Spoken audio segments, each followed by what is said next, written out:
Forget New Year, New You. This season is about slowing down, locking the doors, and cozying up at home with the one you really want to do nothing with. Your dog. After the holiday chaos, those quiet nights with a blanket, a podcast, and your pup feel like the reset you actually need. Ollie helps make those moments easier with fresh protein-packed meals made from real human-grade ingredients, so your dog can enjoy some quality comfort food too. Choose from 5 recipes and get a personalized plan for your dog's needs. Meals arrive perfectly proportioned with a scoop and storage container, so serving is fast and mess-free.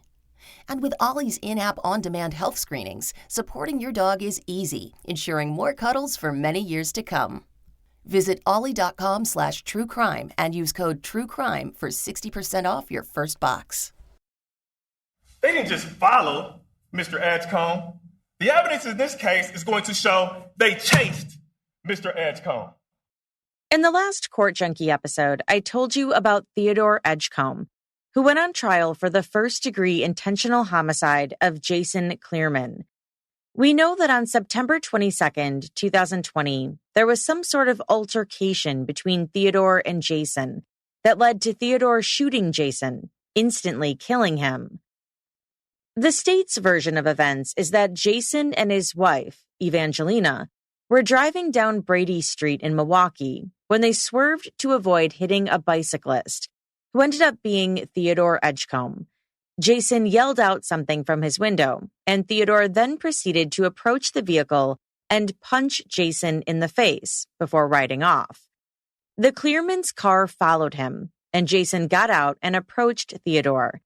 Theodore then pulled out his gun and shot Jason in the head. Today, we're going to go over what the defense says happened.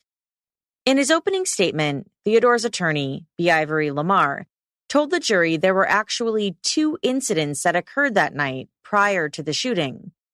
The first was when the Cleeremans actually struck Theodore with their car. The second was when Theodore then approached the car when it was at a stoplight and punched Jason.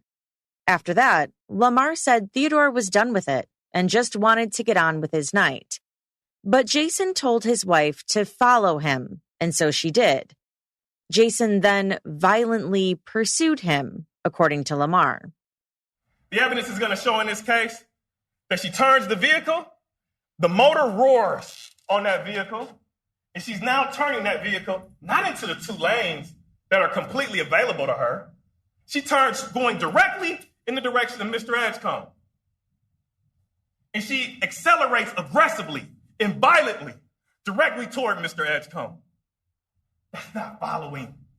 Members of the jury, evidence is going to show they were chasing Mr. Edgecomb. He said the state didn't provide all the surveillance video, that there was missing video from the first incident. Now, you might ask, what is the significance of the rest of the video? Well, members of the jury, as we talked about, we've only talked about one side of the story. Well, let's start talking about the other side. The evidence is going to show in this case that immediately after Mr. Edgecomb leaves the scene, within 6 seconds. See, the media has been showing one part of the video of that 1 minute and 34 seconds. The part that has not been released is the other half. And the evidence is going to show in the other half, Ms. Cleereman, 6 seconds after Mr. Edgecomb runs off, she gets out the car. She runs over to the body. She's not running over to the body, as the evidence is going to show, to save his life. She reaches down and she tampers with something. The evidence is going to show it. It's going to be on video. See, this is the other side of the story. This is the other side of the hand. She runs back to the vehicle and she closes the door like nothing happened. Members of the jury, you're going to have to figure out why. Theodore Edgecomb was charged with first-degree intentional homicide with a dangerous weapon and bail jumping.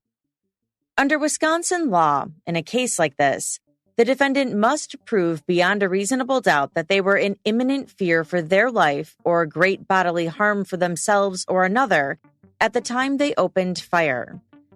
Would the defense be able to prove this? This is Jillian, and in partnership with Law and Crime, you are listening to Court Junkie, episode 196, part 2.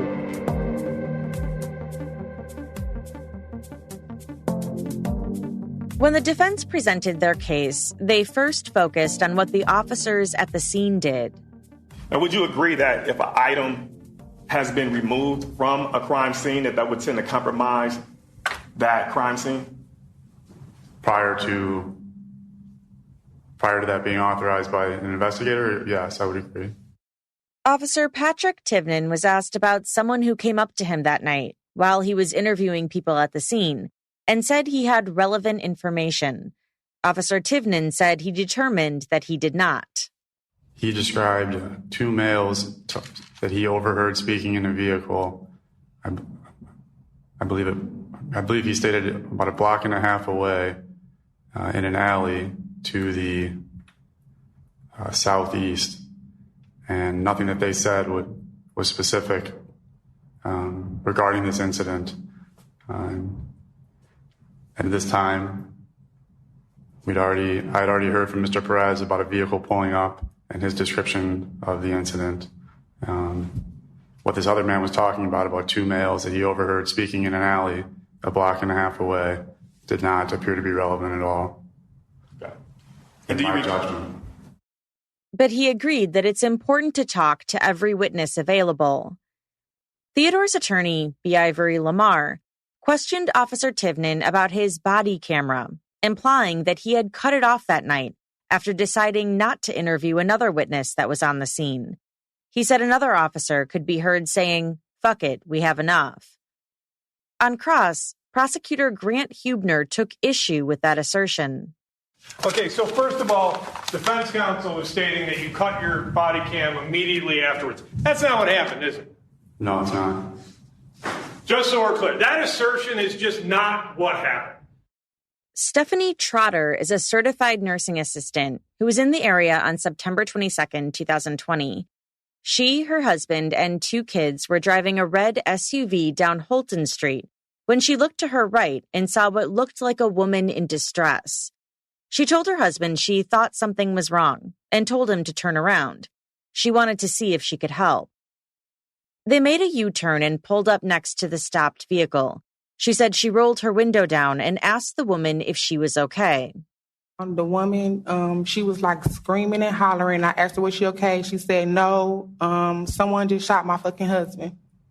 So I stepped out the vehicle. My husband pulled in front of her vehicle and parked, and I approached her. Okay. And did you observe anything else with Ms. Cleereman at the time that you approached her? I could remember just standing there asking her, did you call 911? She said no. So I began to call 911. She stayed on the phone, and, I talked back. I asked her the questions that the 911 operator was asking me. She said the dispatcher asked if the victim was still breathing and if she could do CPR. She said she relayed that to Evangelina, who told her he's already gone. After the 911 call ended, she kind of kneeled down towards her husband and was trying to go through his pocket, his right pocket. And I think I said to her, you probably shouldn't be doing that. And her words were, "This is my fucking husband." And I said, "Yes, ma'am, I understand, but you probably shouldn't be doing that." So she was kind of kneeled down towards his body and trying to go towards the pocket area. But I don't think she could get to the pocket that she was trying to get to. She said later that evening she went home and put her kids to bed. She said something was bothering her, and so she decided to call the homicide unit. You said something was bothering you. Can you explain what that something was to the members of the jury? It was the wife's demeanor. I mean, she wasn't consoling him. I don't know if that's the right word, but her bending down and going through the pocket was kind of suspicious and weird to me. So that kind of stuck with me. She said she was transferred over to someone, and she explained what she had observed and why she was calling. And Ms. Trotter, can you explain to the members of the jury what was his response? He said, "Thank you for the information. Have a good night." On cross, she agreed she never saw Evangelina take anything out of Jason's pockets or put anything in them. She never saw anything but her cell phone in her hands. So, whatever she was doing, doesn't appear that she actually handled anything, right? You never saw her handle anything. I never saw her handle anything. Never saw her take anything from anywhere else or move anything else. Is that correct? That's correct. Okay. In her 911 call, which the prosecutor played, she tells the dispatcher that Evangelina is hysterical. He asks you about information about whether or not the person's alive or dead, right? Correct. And you stated she was trying to talk to him, right? Yes. Just so you're saying that you previously testified that it appeared she didn't seem to really care, but here you have her talking to him, asking him, right? Well, is that what we just heard? Yes, but okay, thank you. Sarah Schreiber authored the toxicology report for Jason Cleereman. She was also a witness for the defense. She testified about how many drinks Jason would likely have had that night if his blood alcohol level was 0.12. Just to be clear, it would be between 7 and 8 drinks for a 240-pound male if the BAC was 0.12. Yes. On cross, she conceded that her opinion doesn't take into account the individual way in which people can handle alcohol, whether they've eaten or not, their mood, or other environmental factors. She also said she can't say how long he was drinking or what he drank.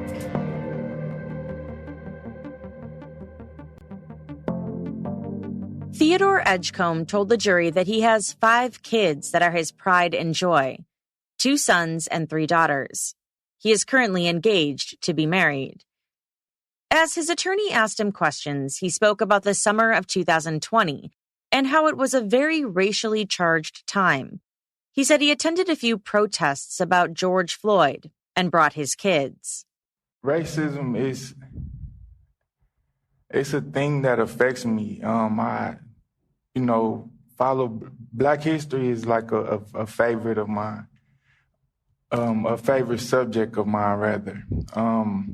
Even past history, from slavery up until now, I've even suffered, being discriminated against from individuals in society, from individuals in whom I was close with. And with that, I never understood the basis of it and why, someone could literally hate another person. He told the jury he had been the victim of an attempted robbery in 2018, and that ever since he would carry a weapon for protection purposes, especially at night. On September 22nd, 2020, he was having a daddy-daughter date night with one of his daughters, which I still owe her, he said. The plan was to get her favorite meal and for them to bond. He said her favorite meal was sushi from a restaurant they would typically go to called Dynamite. As he waited for his food order, he decided to go pick up some frozen yogurt. But once he headed out, he changed his mind, not sure if he would be able to carry everything home. He said he started heading westbound on his bike on Brady Street, back to the sushi place. He heard a horn blare and saw a car heading towards him. He braced for impact, and then he realized it wasn't the car heading towards him blowing the horn, but another car heading east. He said that car had been heading for a head-on collision with the oncoming car. The car swerved and then clipped him. The vehicle just clips me, hits my pedal, hits my leg, and then also hits the handlebar, knocks me onto a parked car. As that, thinking about that as that happens, I've been hit before. A few years back in Florida, I was left in the middle of the street. My bike was mangled, severely injured. The police never never found out who the person was who did it, and they never found the vehicle. So all that resonated with me. He said as he was hit, he heard someone call out the N-word and say, "Get the fuck out of the road." He says it boisterously and boldly, and in such insulting way that I couldn't fathom why this was even said to me. He said he was infuriated. He proceeded west on Brady Street towards the car. He said he felt like he couldn't let them get away. As he approached, he asked if the man had been talking to him. The man said yes, and then used the N-word again. That's when he said he punched him. He told the jury he takes responsibility for the punch. If I would have known then what I know now, I wouldn't have punched the guy. He said as he rode away, he wanted nothing else to do with it. He wanted to get back to his daddy-daughter date night and get home safely. He said he heard the loud roaring of the car's motor and the tires screeching as they began chasing him. Fear, came over me, as I heard that. Ahmaud Arbery resonated in my mind because I'm like, these people are hunting me down now at this point. Now they're becoming more bold with what they're trying to do to me. So as far as like hunting me down, and even if, like I said, they didn't show any remorse then for hitting me, now I know, even if they didn't know that they had hit me, now I know that they're deliberately and intently trying to hit me now. He said he went from the bike lane to the sidewalk because he was in fear for his life and thought they were deliberately trying to hit him with their car. He said he shouldn't have punched Jason, but as they were chasing him, he felt more fear than he ever had. He just wanted to get away. He said he then heard, "I'm gonna kill you," and again the N-word, twice. He said the voice kept getting louder and sounded like it was getting closer. He saw the vehicle pull up, and as he looked at it, he realized the man had gotten out and was now chasing him. He was startled. He said he put his hands up and told him not to come any closer. I heard Miss Cleereman yell out, he's got a gun. And, yeah. So just to be clear, at the time that you put your hand out saying, "Stop, don't come any closer," did you have a weapon brandished at this point? Yes, I had my firearm. It was at waist level.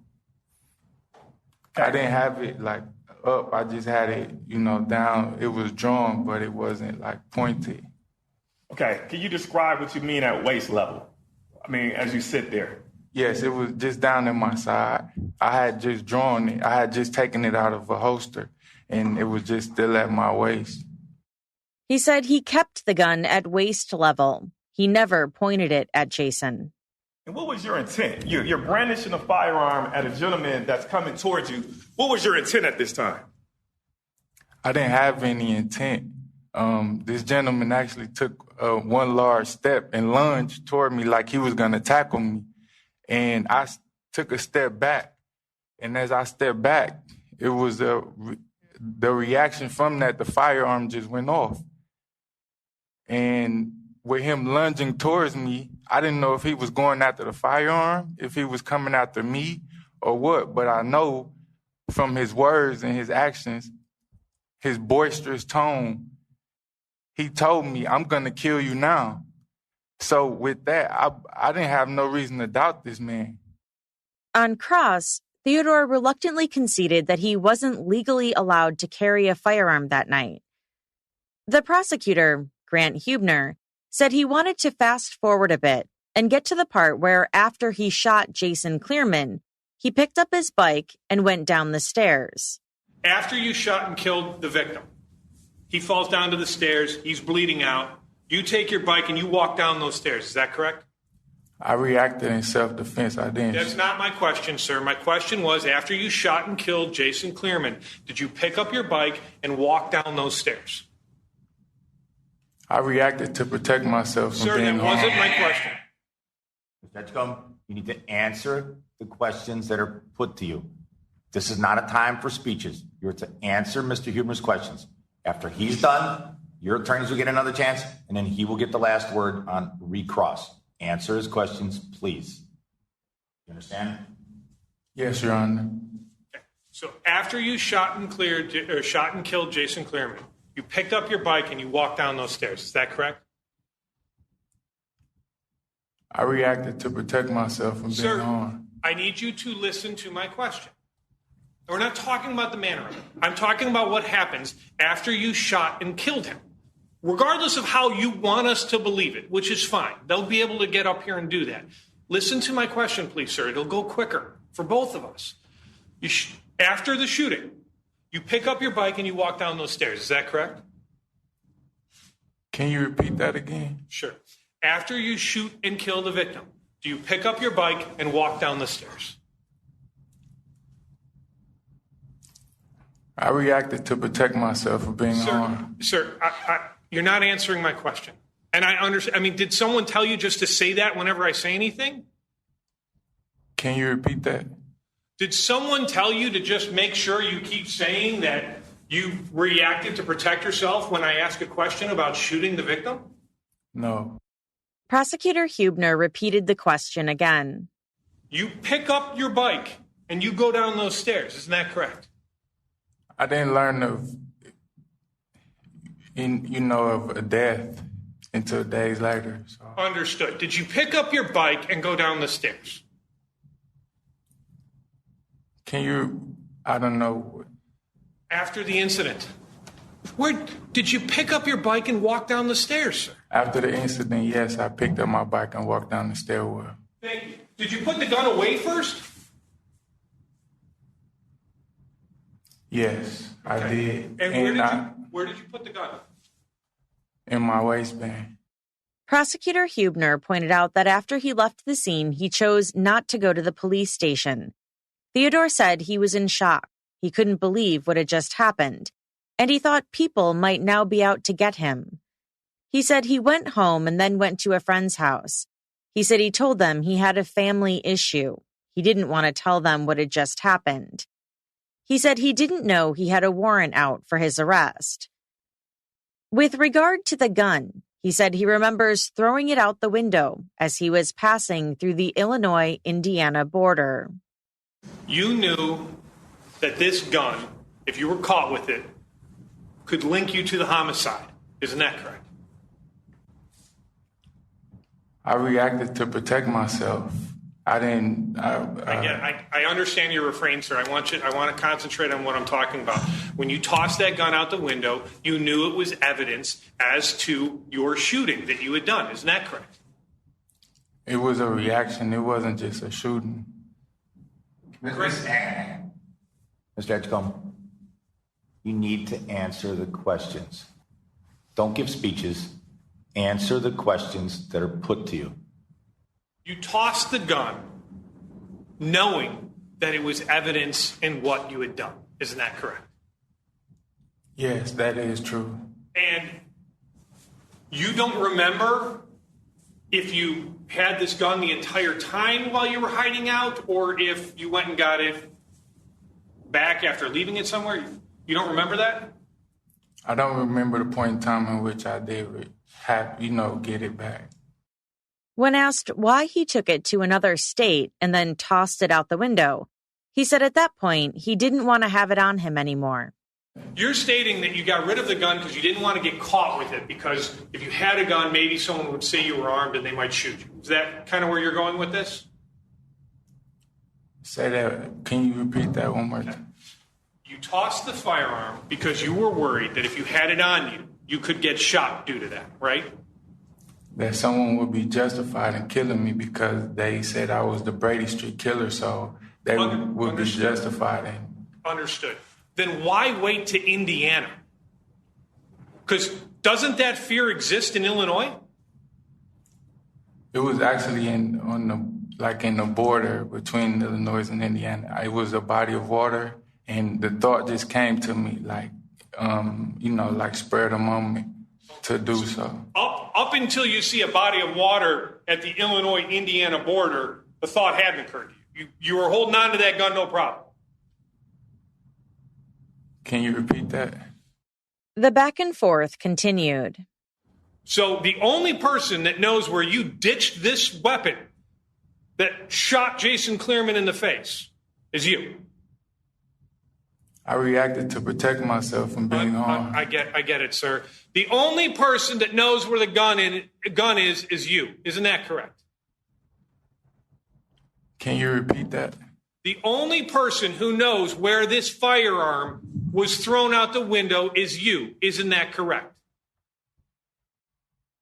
Yes, that is correct. Theodore told the jury that he felt like he had to leave the state and flee so he would have time to get money for legal representation. But Prosecutor Huebner pointed out that he had 2 attorneys at the time, representing him in 2 separate cases. Theodore responded that he didn't know if they were criminal defense attorneys. Did you just state that you don't believe that those 2 witnesses or that those 2 lawyers were criminal defense attorneys? Yes, to my knowledge, I didn't know. Sir, didn't they represent you on 2 open criminal cases? In matters, like I'm not knowledgeable if, as far as if, like how they differ in different matters. Theodore testified that he was in fear of going into custody involuntarily and said he changed his hair color so the police wouldn't find him. He agreed that he lied to the trooper who finally pulled him over in Kentucky. He lied about his name and where he was headed.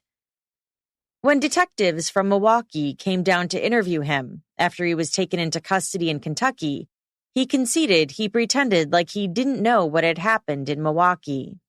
I just want to make sure I understand this here. You fled from the scene, correct? From homicide scene. You fled from the scene, isn't that correct? Yes or no, sir? I was only able to get away from there, dude. So you fled from that area, isn't that correct? Yes, I did leave from that scene. Thank you. And then you fled from the state, isn't that correct?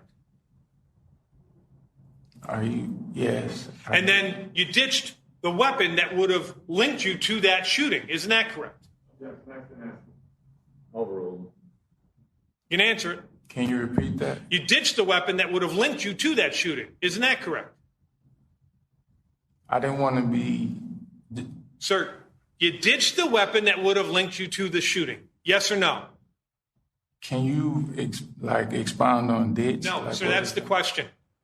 Did you or did you not throw the weapon that would have linked you to this homicide out the window? I reacted to prevent myself from being harmed. I understand that, sir. I understand the refrain that you have rehearsed. I want to concentrate here on the fact that after you left the scene and then left the state and then ditched the gun and then lied to a Kentucky trooper, that's when you decided to say, what happened in Milwaukee when the police asked you? Isn't that correct?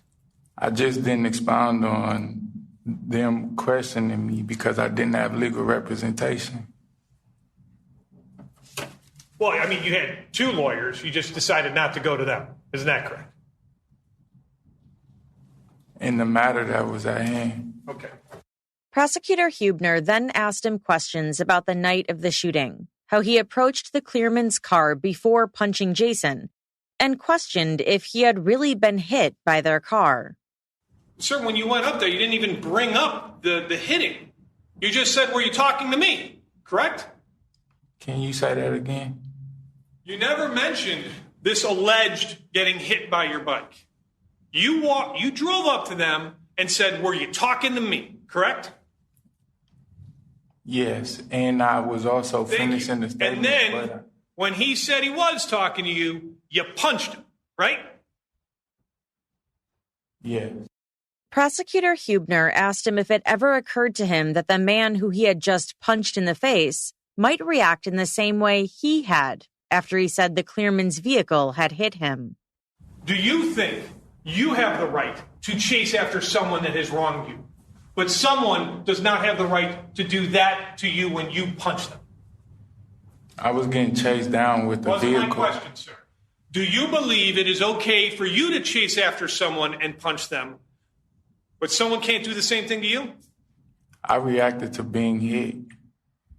And you reacted to being hit. So that's what happened. A guy You say you get hit, you get thrown up on the car. Your reaction is to go after him, punch him in the face one time, right? Just your reaction, correct? Can you repeat that? Your reaction to what you say occurred on this car was to chase after him, not let him get away, and punch him in the face, correct? No, that's not what I'm saying. He said he never considered that maybe Jason would just punch him, like he had punched him. Prosecutor Huebner also asked how the gun could have been at waist level. Now, if I'm understanding this, you're stating that you pulled the firearm out and you had it kind of down? Yes. Were you pointing it at him? No, I didn't have it pointed. It was just pointed down. It was pointed down? Yes. Towards the floor? Yes. When he lunged forward, that's when I stepped back. And there was a reaction as far as, like, the gun just went off as far as when I stepped back. As he lunged forward. If the gun goes off pointed down, how does Mr. Cleereman get one in his eyebrow with only a slightly upward trajectory? His head, he was like lunging towards me like he was going to spear me or tackle me. And as I stepped back. When you stepped back, did you pull the gun up? Overruled. It's cross. When you stepped back, did you pull the gun up? At that moment, it did go up because I stepped back. It was reactionary. When asked what happened to the clothes he had been wearing that day, he said he wasn't sure. He changed back at his house. On redirect, B. Ivory Lamar asked Theodore if he was nervous. Yes, very. In the mic, okay. And why are you nervous right now?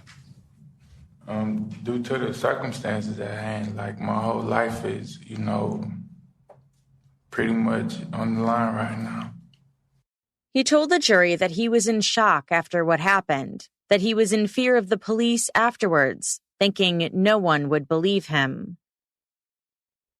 In his closing arguments, prosecutor Grant Huebner attacked the defense's theory that the Cleereman's car actually struck Theodore as he was on his bike. He said there's no evidence of that whatsoever, and pointed out that Theodore was still able to ride his bike just fine afterwards. He said the defense wanted to imply that there was missing surveillance video of this incident, but he said that's not true. Ladies and gentlemen, the police looked for where that incident occurred. They didn't find it. But regardless of it, ladies and gentlemen, all it was a situation in which Mr. Cleereman yelled, possibly swore, and he hurt the defendant's feelings. He wasn't hit. He wasn't injured. There's no damage to the bike. There's no injury to him. And what does the defendant do? I can't let them get away. He gets on his bike. And he follows. He follows them. He goes right past the dynamite where he's supposed to pick up the sushi. Doesn't care about this special night anymore. He had one thing on his mind. He was irate, and he wanted to catch up, and he sure did. And ladies and gentlemen, his own words to you tell you that this whole thing about him flying up on a car is a lie. Because he says, were you talking to me? He testified, well, he just wanted to see if they were going to admit to hitting him. But that never comes up. What he says is, I want to know if you were talking to me. And then he punches him. He punches the victim straight in the face. He told the jury that it didn't matter what Jason Cleereman was going to do as he approached Theodore afterwards, whether he was going to talk to him, confront him, or even punch him back. The defendant threw a punch, and then when that person was getting ready to punch back, according to Rodtrell Cameron and Jeffrey Parr and Jose Perez and the victim's wife, he pulls a gun, aims it at the victim's head, and pulls the trigger. Victim drops. So cold-blooded. He said there's no evidence that Jason had any kind of weapon in his hand. There's no evidence under any circumstances, under any view of anything that has been brought into this case to believe that he had a weapon in his hand. Defense counsel made a very big point over the fact that they were going to have a witness that came in and said that somehow the wife was going through his pockets and they were insinuating as though she was somehow putting the knife in. That also came for what seemed like one of the weirdest sidetracks where the defense was attempting to debate whether or not she even loved her husband. Remember that? A wife that purported to love his husband? Oh my God, she asks, is he right? She's so calm. We're spending all this time when the video that everybody knows about shows her in the back of the squad when the shock begins to fall off and the tears start coming. And she goes, oh my God, my love. No one will love you like me, my love. She is heartbroken. She held it together as long as she could. Maybe you wouldn't have reacted that way. Maybe defense counsel wouldn't have reacted that way. But to question whether or not a woman who saw her husband's brains blown out of his head in front of her even loves her husband because of some tone is disgusting. He said it makes no sense that, as the defense implied, she was doing anything other than grabbing Jason's wallet. First of all, ladies and gentlemen, she told you she went there, she wanted something, she grabbed his wallet. How do we know that? Because the video showed you. She goes to the cops, I've got his wallet. We know what she was doing. She grabbed his wallet. Does it make sense? I don't know what I would do if my wife's brains were blown out in front of me. No one knows. Defense counsel questions that and makes it seem like somehow she's trying to take this knife and put it in his pocket. Ladies and gentlemen, in order for that to be true, Ms. Cleereman, at that moment in time, would have had to realize, I got to take this knife out of his hand. You know what? Instead of throwing it over the wall or putting it in the car or putting it in my purse, I'm going to put it in his pocket.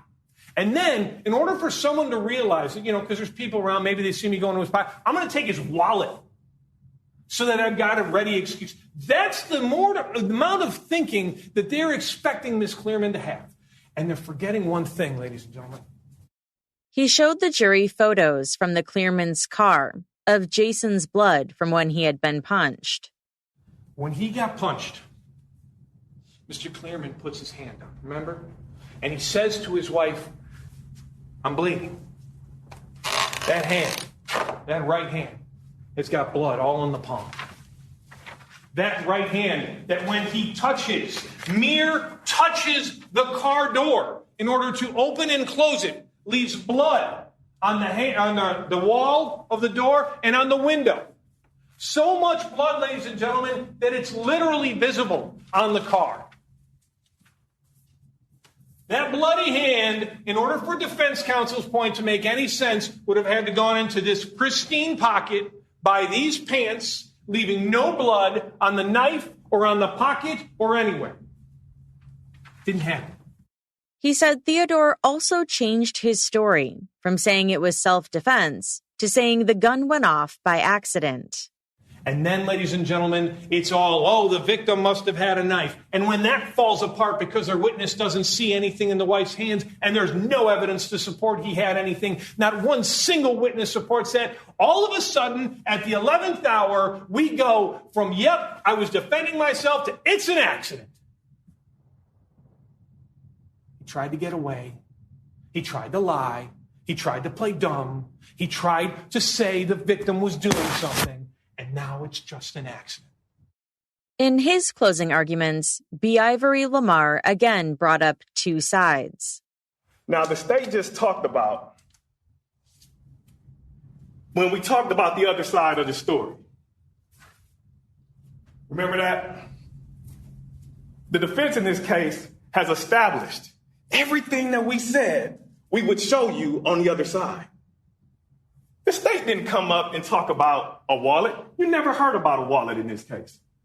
We told you that the crime scene was contaminated. We told you that seconds afterwards, there was tampering of evidence in this case. We promised that we would show it to you. That promise did not come back void. He said the state has not proved their case beyond a reasonable doubt, and that there are many questions about what happened that night. They just came up and said, oh, he didn't have a weapon. And then, okay, it was a weapon in his pocket. Then they talk about, it was a folded knife in the right pocket. Oh, no big deal. As if it takes so long for a folded knife to become a threat. Here's the knife. It's folded. Could go in a pocket very easily. Here the knife is extended. How long does it take for the knife to go from being extended to being folded? Let's find out. Less than a second. Now it's folded. He told the jury that this is a precedent-setting case. You know, this is a rare case that has been presented to you where this time there's an African-American man who's now using self-defense against a Caucasian man. You don't see that every day. And he's not just anybody. The evidence is shown he's not just anybody. He's somebody that's well respected in this community and has been referred to by many as a prominent immigration lawyer. So when you're faced with those circumstances, now I want to be the first to tell you, we put Mr. Edgecomb on the stand yesterday. Now, we thought about not putting him up for a couple reasons. Number one is because the state hadn't even proven their burden to begin with. Mr. Edgecomb insisted, I want to tell my story. He conceded that Theodore wasn't supposed to be in possession of a gun at the time, but said he took accountability for that. He also took accountability for punching Jason. He also addressed how Theodore was different on the stand with his own attorney versus with the prosecutor. Now, you might say, well, why was his demeanor a little bit different with me than he was with the state? Let's talk about that. Well, first, I will tell you, when I first met Mr. Edgecomb, he was a little bit guarded, even with me. Objection, Your Honor. As to defense counsel testifying as Sustained. not in front of the jury. Sustained. Mr. Edgecomb. Watch counsel hyperbole. Mr. Edgecomb has had fears. He going before a government where it's not popular to use that type of force against another race. Mr. Edgecomb, he was afraid of being tripped up. Now with me, he's a little bit more comfortable. He's got a chance to know myself, an attorney of mine, over the pendency of this case. It's a little bit different. But he understood that one wrong answer could potentially get him convicted of murder. He told the jury that the state hasn't met their burden of proof and that the state's own witnesses prove reasonable doubt in this case. After about 3 hours of deliberations, the jury reached their verdict. They found Theodore Edgecomb guilty of first-degree reckless homicide. This was a lesser-included offense. Prosecutors had been going for first-degree intentional homicide. So life in prison was now off the table, but Theodore was still facing a stiff sentence of up to 60 years in prison. At his sentencing, Evangelina Cleereman spoke to the court. She said her life and her children's lives were forever destroyed on the night Jason was killed. I was a witness to the cold-blooded murder of my husband. As physically close as I was to Jason when he was shot, I never had the opportunity to say goodbye, to hold him as he took his last breath, to kiss him, or to tell him that I love him, because he was already dead.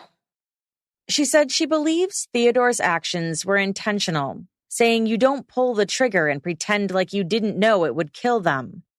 She said she will forever have the images of Jason's death in her head, to be replayed over and over for the rest of her life. She also addressed how the defense portrayed her at trial. I was a witness in the trial and a victim to the heinous crime that turned my world upside down. And then I was victim blamed during the trial, and because it was shared by the media, people questioned my actions. It crushed my soul being accused of not loving Jason, my beloved husband. I feel no need to justify my actions. I love my husband, and he knows I love him. She said Jason was a wonderful man, a loving husband and father who worked hard for his family and his community. She called him kind, caring, and compassionate. She said her heart will never be whole again, and she will never fully heal from this tragedy. She asked the judge to take a break as she wiped her tears with a tissue.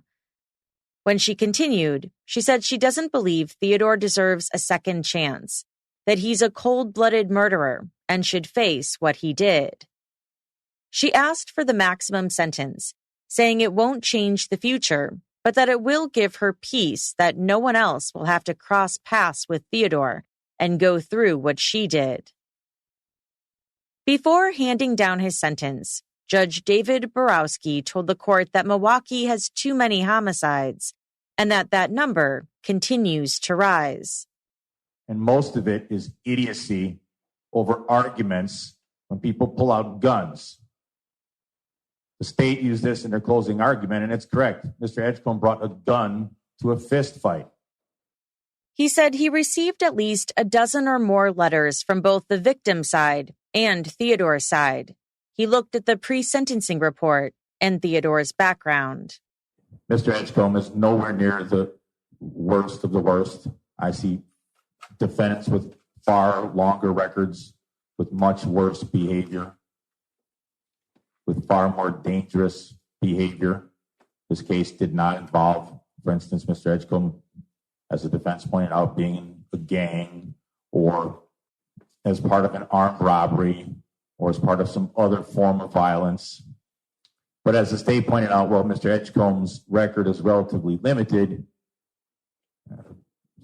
fairly limited. It has in the past involved allegations of and at least one conviction of carrying a concealed weapon.